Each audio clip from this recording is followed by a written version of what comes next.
Wow. Did I just watch a really good episode of Arrow that was focused on Laurel? What madness is this? Especially after the bullshit we got last week, we actually got a pretty good a pretty solid episode. Not without its flaws, mind you. But it actually worked for me. With one or two problems, and I'll get to these, and it's just minor. Actually, one's kind of a glaring problem. Really, one is more of a glaring problem than it is anything else. And let's talk about that right now, because I usually like to talk about the bad first and the good, because my family, for lack of a better word, looks on the negative than we do the positive, more than anything else, so might as well do that in my reviews. So, the glaring problem I have is with Thea, and Thea, for the lack of a better word, was actually really good. There's some really good moments in here with her. But the main thing I want to talk about is her sudden hatred for Malcolm. Like, oh, I will never forgive you for what you've done. You know, you betrayed me and you've killed all those innocent people. Didn't you forgive him for that several episodes ago, saying that he was a good person inside? Several episodes ago? Why are you suddenly changing your tune? Oh, because he lied to you about the rivalry you had with Oliver? Oh yeah, that's a thing. Which actually was handled really well, might I add. Did anyone else see Thea, Oliver revealing to Thea that he was the Arrow in this episode? Did anyone see that coming? I sure as shit didn't. I was, plenty impressed. I was very, very impressed. Like, that moment when you look like she's about to get pissed off at him, then she's like, you were off saving people's lives. Thank you. And I really liked that. I liked how they managed to carry themselves. Which, again, it's that glaring problem of her sudden hatred for Malcolm after defending him so many times, and just because he did the exact same thing Ollie was doing to her, lying to her. I mean, yeah, he was off killing people, but as I recall, she forgave him for that. And suddenly, Arsenal's like, hey, maybe we should consider Merlin as a dick. I'm like, dude, what? Pick a side, man! Don't get me wrong, Arsenal's one of my favorite characters in the show, but man, he has been fickle these past few episodes, hasn't he? Also, let me bring up something else, and this has been something not just me, but several other people have talked about. Oliver Queen's can just shake off death. They have not talked about him, how Tatsu revived him from the dead. I'm hoping they'll, delve into that, how exactly he was brought back from the dead. Lazarus Pit. And I'm wondering, because yeah, he just shakes it off. Like, you see him running in this episode all over. I'm like, dude, you should have some time to heal. I guess you had a whole thing of your penicillin tea. So, I don't know, it just kind of irks me that he's just right as rain. He wasn't even dead for a full episode. I don't know, I can't be the only one who's like, can we get a proper explanation of how he was brought back from the dead? Because Raish stabbed him through the chest, people! And then kicked him off a mountain, and landed on some very hard rocks, and his body was frozen, and then Maseo didn't find him for days. Anyway, having said all that, this is actually a pretty freaking solid episode. I will say that right now, this is actually a really solid episode. Those are just the two. That's just the Oliver thing has just been bugging me for the past few episodes, and the Thea thing was really the only glaring problem. Having said that, though, finally we get a Laurel-centric episode that doesn't suck. Wow, we haven't had that since I think ever. But no, this really kind of talks about what I really like is that also we get no hint of Alla City.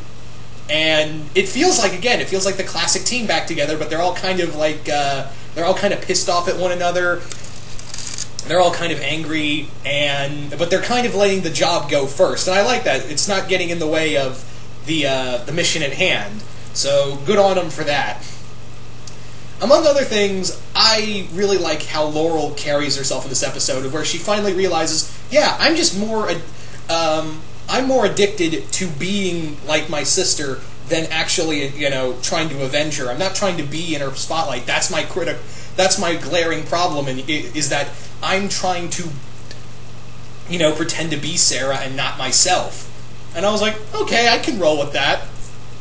Also, let me bring up of how much I love Count Vertigo, this version of Count Vertigo as a villain. I mean, yeah, I would have liked to have seen, maybe one day we'll get the real Count Vertigo, the evil European diplomat with the sonic powers. Now that you have Flash, you can do that. So, maybe one day we'll get the real Count Vertigo. But for now, I really dig this Count Vertigo, and I was kind of afraid that he was going to get killed off in this episode. Thankfully not. Because he's kind of like, this Vertigo is very much like, he's like this universe's Scarecrow. He's like this universe's Scarecrow, of how his drugs really make you feel see your innermost fears. So I really like this Vertigo being the stand-in Scarecrow. But anyway, what else is there? What else I wanted to talk about? Again, the stuff with Thea was really good. I actually really liked, Diggle coming to Oliver and saying, after they have this huge fight between the entire group, of Oliver pretty much like, my word is law, and then storms out after telling Thea and all that. Diggle says, look, you started something. We all, after everyone said you were dead, and for lack of a better word, you were, we took up the fight because it wasn't just because you in your name, it was because it was the right thing to do, and our city was in danger. You weren't there, so we had to pick up the slack. You started something, so you kind of have no right to control them. So yay! Oliver Queen got called on his bullshit. Thank you. Also, but yeah, going back to the Roy and Oliver standoff over Thea, I really did like how it kind of actually reminded me of maybe this will start the friction between the two and Roy going off to do his own thing. Hopefully, it reminds me a lot of Robin and Batman, Dick Grayson and Batman friction, of how it kind of started off and then he goes off to do his own thing. Roy, like Dick Grayson, will probably go off to do his own thing and hopefully call himself Red Arrow later on down the line. I don't know why, but again, Roy Harper. Again, I've said this before. Roy Harper is one of my favorite characters in this show. The action was very well paced. Again, Peter Stormare as Count Vertigo is just he's clearly having fun here. He is clearly having fun with this show, and I really hope we get an episode where the Clock King, Vertigo, Captain Cold, and Heatwave all team up, or they all meet in Iron Heights. They all meet in Iron Heights and hey guys, you want to break out? That's a Prison Break reference for those who it may have gone over your head. Yeah, there's a Prison Break, because there's... Get it? I'll shut up now, sorry. But, yeah. Also, we got the death of that annoying Chase character. Yay! And I really like how it kind of shows Thea, yeah, you're not good enough to, you may be good, but you're not good enough to handle the type of evil that's coming your way. You couldn't handle yourself against a student of one trained soldier from Ra's al Ghul. You think you can take on the real deal? No, you cannot. Also, major props to the actor playing Detective Lance, and also the actress playing Laurel Lance, for that scene when Laurel has to break it to Detective Lance that Sarah is really dead. Yeah, he finally finds out. And the best part is, she didn't have to say anything at all. She just had to look at him, that's when he figured it out. And the moment he breaks, right there, that is such a beautiful scene. Nothing is said, and it's played off exactly how a parent would take losing their child. That is such a great moment. And also, again, he figures out that Laurel is the, Black Canary, but he still doesn't figure, and he can figure out Roy is the guy in the red hood. He still can't figure out that Oliver Queen is the Arrow. Come on, man! But again, no, that scene was beautiful. That was probably my favorite scene in the whole episode, when when Laurel has to break it to her father that Sarah is dead. Again, she didn't have to say anything. Just that look told him everything. But yeah, I am so shocked that we got a really good episode this week. After last week, that made me go, fuck this.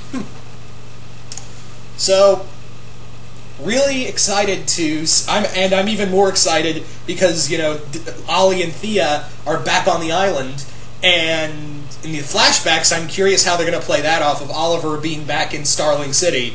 And next week's episode is going to have the return of a certain one-eyed villain. Who could that be? Slade is back. Back again. Slade is back. Tell a friend.